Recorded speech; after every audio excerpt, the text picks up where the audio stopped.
Hi everyone, welcome back to the channel. Today I want to share with you my personal experience with a camera I really love, the Fujifilm X10. This isn't going to be a super technical, specs heavy review, that's not what this channel is about. Instead, I'll tell you what it's like to actually use this camera, why I enjoy it so much, and of course I will show you some photos I have taken with it. So let's start with the photos.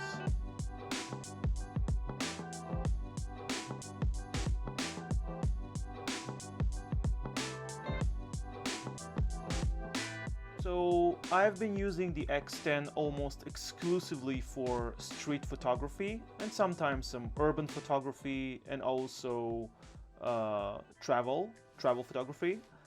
The size is just perfect, small enough to carry around without attracting too much attention, but big enough to feel like a real camera in your hands and not like a small toy. And I have to say, I don't want to sound too shallow, but the looks of this camera are one of my favorite things about it. It has that elegant classic film camera vibe. Look at this, really nice. Looks really good.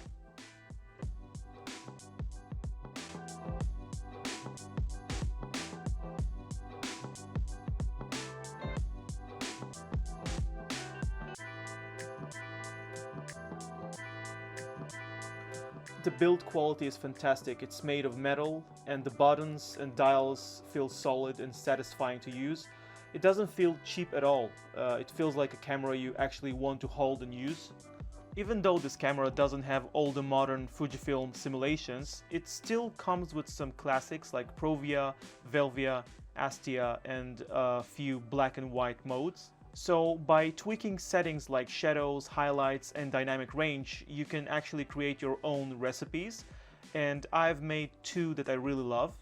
One with a classic chrome style look and the other one inspired by Kodak Gold 400. And all the photos you're seeing right now are JPEG straight from the camera using those recipes. If you want to try them yourself, I'll put them in the description below so you can take a look later.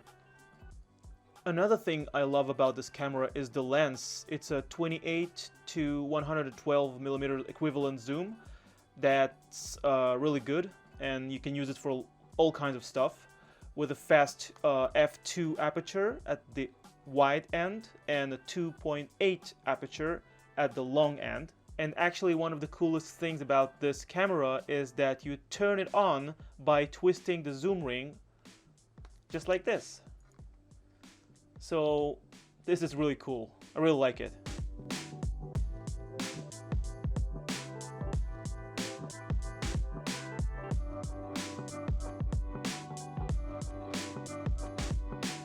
And I also really like this exposure compensation dial. It's right where I want it to be. Really easy to use. Now, the autofocus isn't really fast by today's standards, but honestly, this camera came out in 2011, so I can forgive that.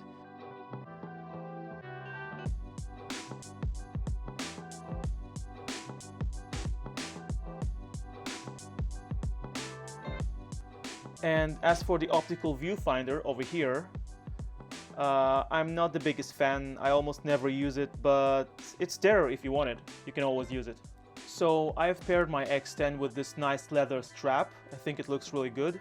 And a small metal lens hood to protect the front element. And also I'm using a black diffusion filter to give the images a softer, more film-like vibe. A little hotshoe cover on the top here. And of course the red shutter release button here. Of course you don't need all that to enjoy this camera, but I really like customizing mine.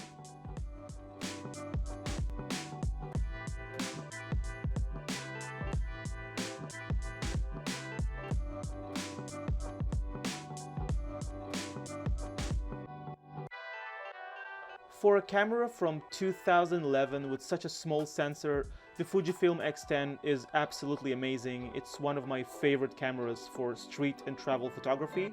If you've used the X10 before or if you're thinking of trying it, let me know in the comments. I would really love to hear your thoughts. and don't forget to check the description for my film simulation recipes. Thank you for watching this video, and see you in the next one. Bye bye.